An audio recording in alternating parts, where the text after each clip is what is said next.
Jane Eyre by Charlotte Brontë. Chapter 29.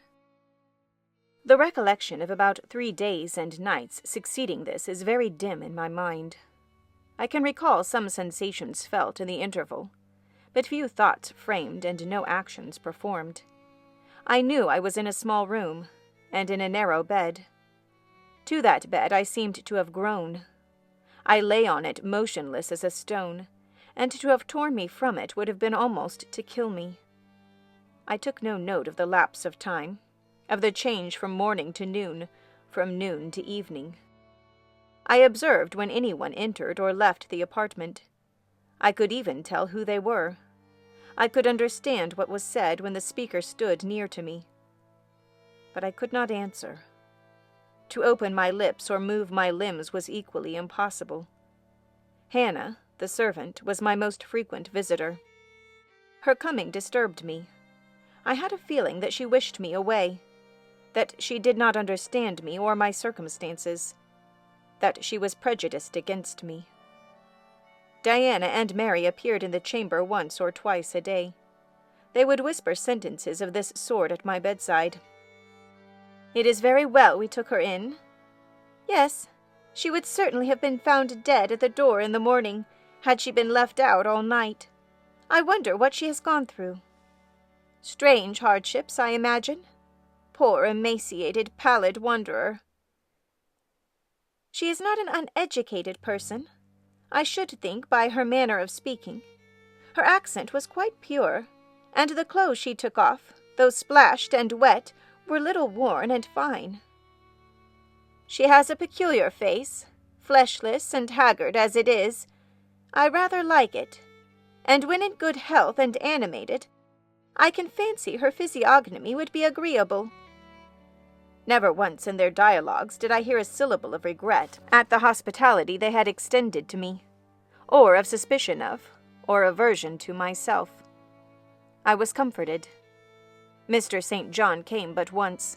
He looked at me and said my state of lethargy was the result of reaction from excessive and protracted fatigue. He pronounced it needless to send for a doctor. Nature, he was sure, would manage best, left to herself. He said every nerve had been overstrained in some way, and the whole system must sleep torpid a while. There was no disease. He imagined my recovery would be rapid enough when once commenced. These opinions he delivered in a few words, in a quiet, low voice, and added after a pause in the tone of a man little accustomed to expansive comment. "Rather an unusual physiognomy. Certainly not indicative of vulgarity or degradation." "Far otherwise," responded Dianna. "To speak truthful, St. John, my heart rather warms to the poor little soul. I wish we may be able to benefit her permanently." "That is hardly likely," was the reply. "You will find she is some young lady who has had a misunderstanding with her friends, and has probably injudiciously left them. We may, perhaps, succeed in restoring her to them, if she is not obstinate. But I trace lines of force in her face which make me skeptical of her tractability." He stood, considering me some minutes, then added, "She looks sensible, but not at all handsome." "She is so ill, St. John." "Ill or well, she would always be plain. The grace and harmony of beauty are quite wanting in those features." On the 3rd day I was better. On the 4th I could speak, move, rise in bed, and turn. Hannah had brought me some gruel and dry toast about, as I supposed, the dinner hour. I had eaten with relish. The food was good, void of the feverish flavor which had hitherto poisoned what I had swallowed. When she left me, I felt comparatively strong and revived. Ere long the satiety of repose and desire for action stirred me. I wished to rise. But what could I put on? Only my damp and bemired apparel, in which I had slept on the ground and fallen in the marsh. I felt ashamed to appear before my benefactors so clad. I was spared the humiliation. On a chair by the bedside were all my own things, clean and dry. My black silk frock hung against the wall. The traces of the bog were removed from it. the creases left by the wet smoothed out. It was quite decent. My very shoes and stockings were purified and rendered presentable. There were the means of washing in the room, and a comb and brush to smooth my hair. After a weary process and resting every 5 minutes, I succeeded in dressing myself. My clothes hung loose on me, for I was much wasted, but I covered deficiencies with a shawl, and once more, clean and respectable-looking, no speck of dirt, no trace of the disorder I so hated, and which seemed so to degrade me, left. I crept down a stone staircase with the aid of the banisters to a narrow, low passage, and found my way presently to the kitchen. It was full of the fragrance of new bread, and the warmth of a generous fire. Hannah was baking. Prejudices, it is well known, are most difficult to eradicate from the heart whose soil has never been loosened or fertilized by education. They grow there, firm as weeds among stones. Hannah had been cold and stiff indeed at the first. Latterly she had begun to relent a little, and when she saw me come in, tidy and well-dressed, she even smiled. "What, have you got up?" she said. "You are better, then. You may sit you down in my chair on the hearthstone, if you will." She pointed to the rocking chair. I took it. She bustled about, examining me every now and then with the corner of her eye. Turning to me, as she took some loaves from the oven, she asked bluntly, "Did you ever go a-beggin' afore you came here?" I was indignant for a moment, but remembering that anger was out of the question, and that I had indeed appeared as a beggar to her, I answered her quietly, but still not without a certain marked firmness. "You are mistaken in supposing me a beggar. I am no beggar, any more than yourself or your young ladies." After a pause, she said, "I dunnot understand that. You've no like house, nor no brass, I guess?" "The want of house or brass, by which I suppose you mean money, does not make a beggar in your sense of the word."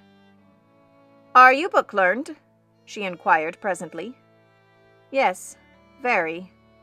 "But you've never been to a boarding school?" "I was at boarding school 8 years." She opened her eyes wide. "Whatever cannot ye keep yourself for, then?" "I have kept myself, and I trust I shall keep myself again. What are you going to do with these gooseberries?" I inquired as she brought out a basket of the fruit. "Make 'em into pies." "Give them to me, and I'll pick them." "Nay, I do not want ye to do naught." "But I must do something. Let me have them." She consented, and she even brought me a clean towel to spread over my dress, lest, as she said, I should mucky it. "Ye've not been used to sarvant's work, I see by your hands," she remarked. "Happen ye've been a dressmaker?" "No, you are wrong. And now, never mind what I have been. Don't trouble your head further about me, but tell me the name of the house where we are."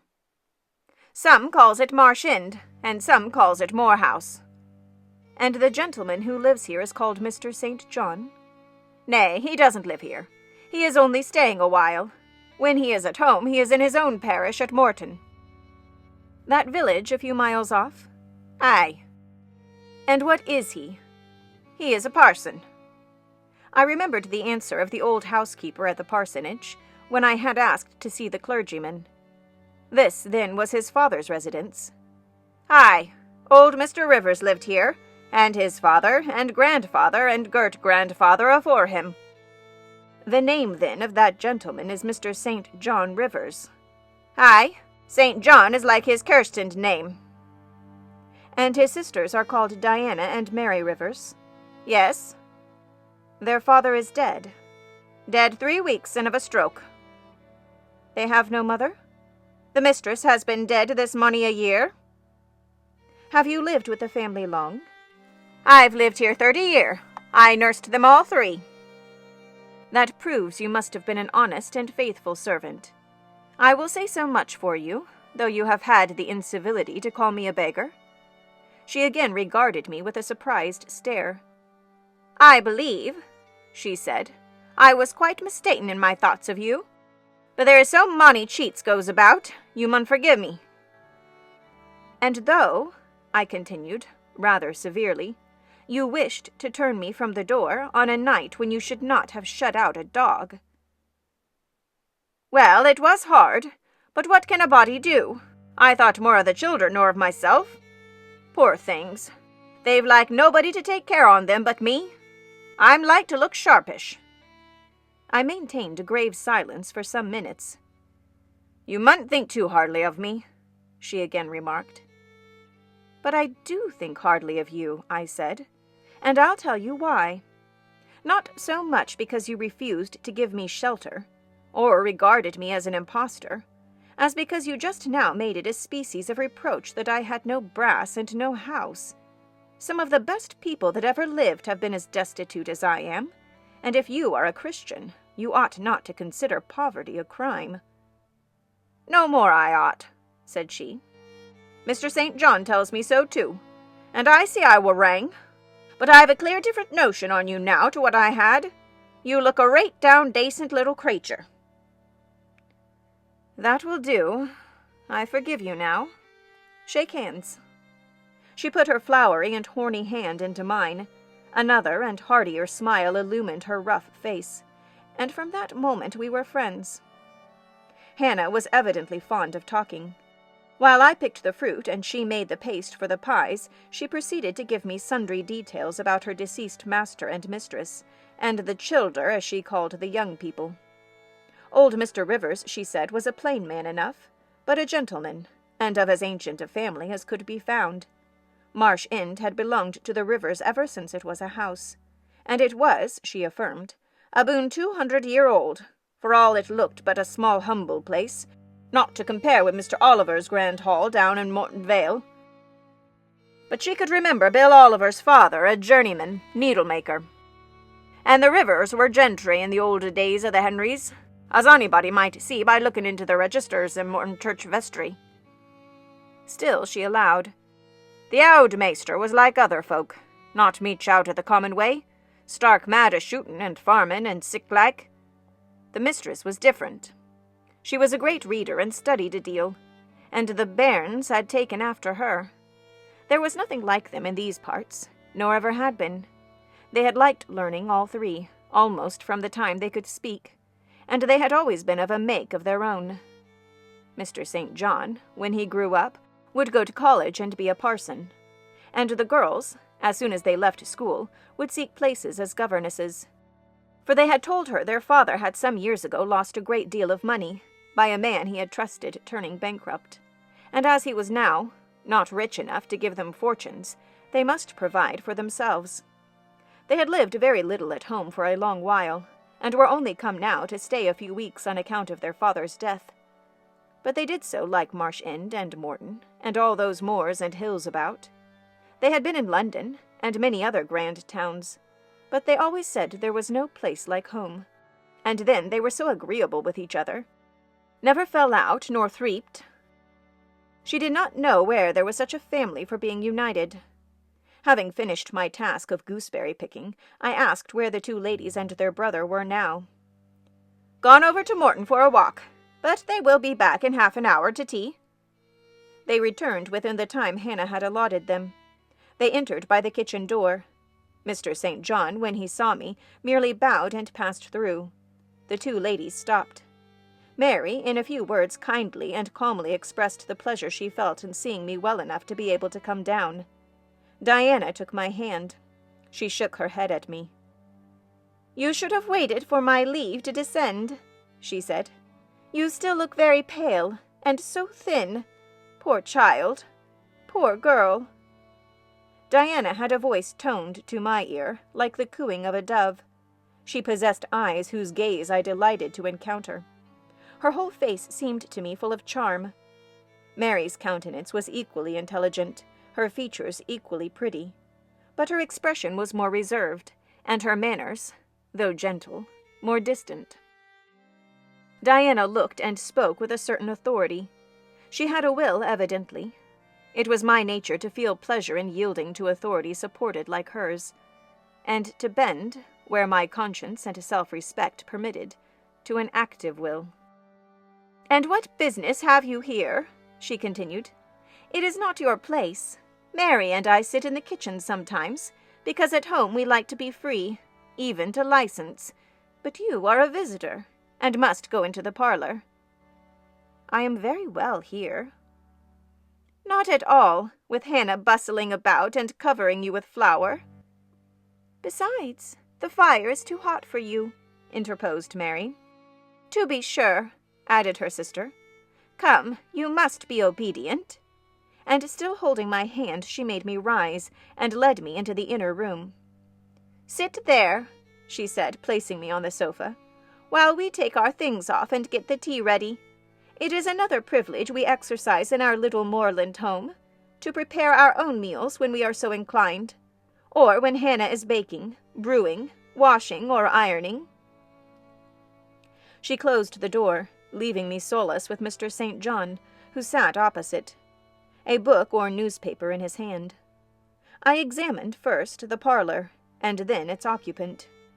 The parlor was rather a small room, very plainly furnished, yet comfortable, because clean and neat. The old-fashioned chairs were very bright, and the walnut-wood table was like a looking-glass. A few strange, antique portraits of the men and women of other days decorated the stained walls. A cupboard with glass doors contained some books and an ancient set of china. There was no superfluous ornament in the room. Not one modern piece of furniture, save a brace of work-boxes and a lady's desk in rosewood, which stood on a side table. Everything, including the carpet and curtains, looked at once well worn and well saved. Mr. St. John, sitting as still as one of the dusky pictures on the walls, keeping his eyes fixed on the page he perused and his lips mutely sealed, was easy enough to examine. Had he been a statue instead of a man, he would not have been easier. He was young, perhaps from 28 to 30, tall, slender. His face riveted the eye. It was like a Greek face, very pure in outline, quite a straight, classic nose, quite an Athenian mouth and chin. It is seldom, indeed, an English face comes so near the antique models as did his. He might well be a little shocked at the irregularity of my lineaments, his own being so harmonious. His eyes were large and blue, with brown lashes. His high forehead, colorless as ivory, was particularly streaked over by careless locks of fair hair.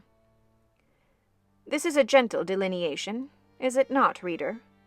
Yet he whom it describes scarcely impressed one with the idea of a gentle, a yielding, an impressible, or even a placid nature.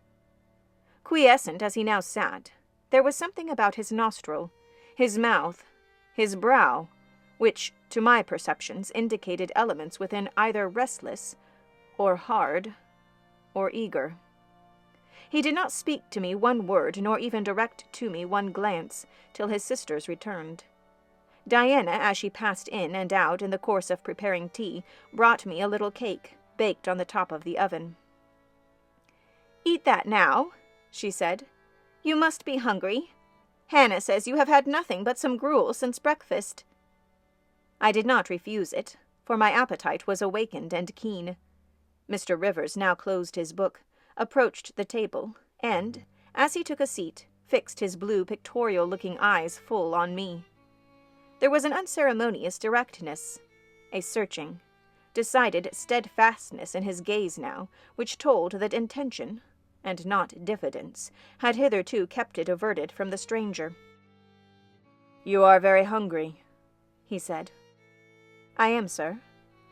It is my way, it always was my way by instinct, ever to meet the brief with brevity, the direct with plainness." "It is well for you that a low fever has forced you to abstain for the last 3 days.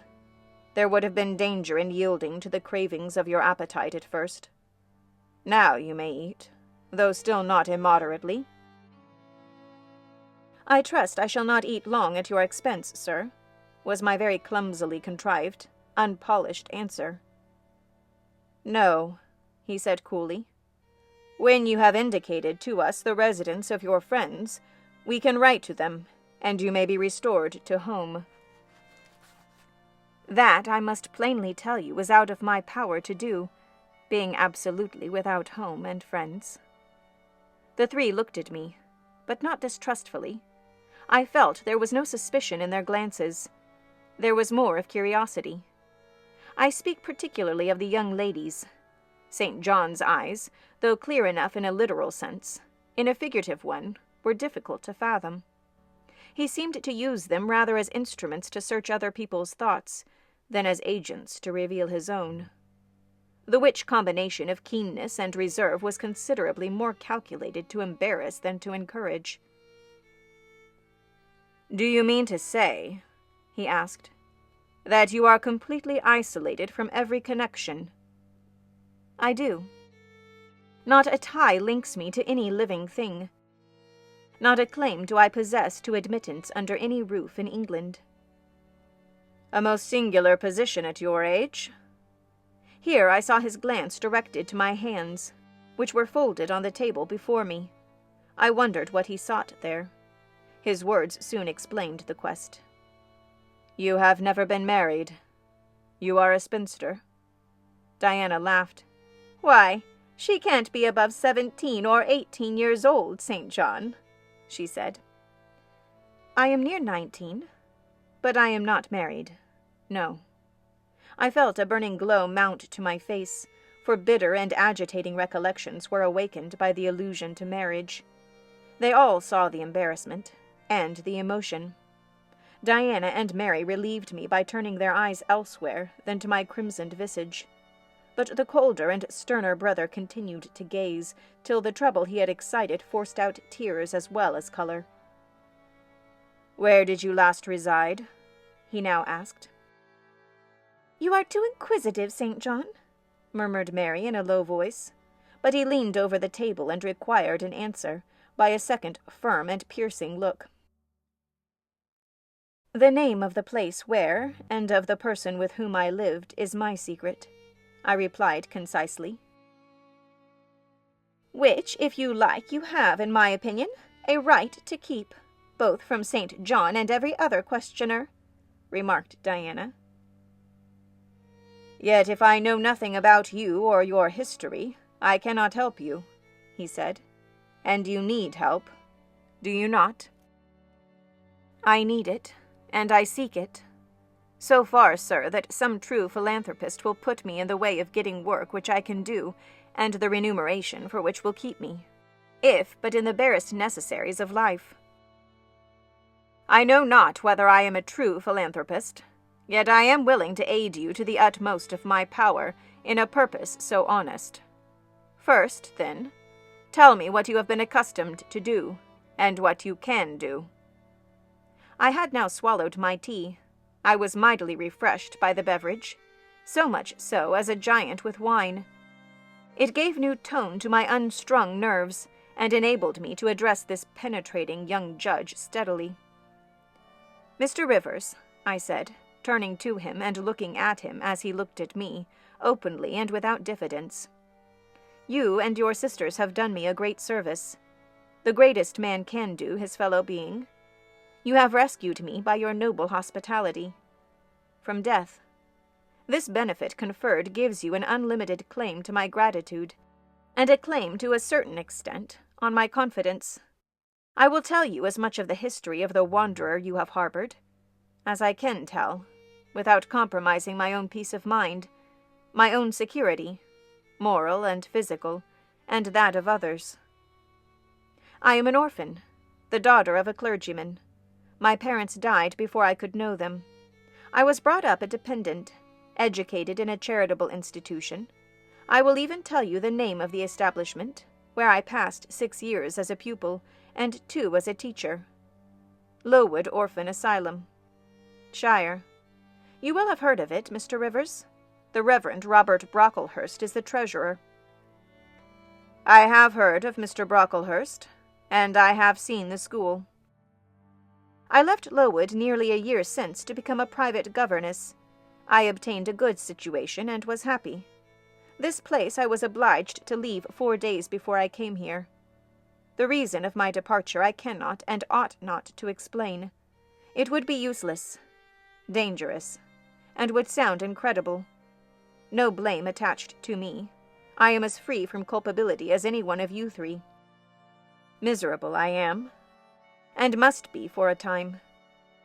For the catastrophe which drove me from the house I had found a paradise was of a strange and direful nature.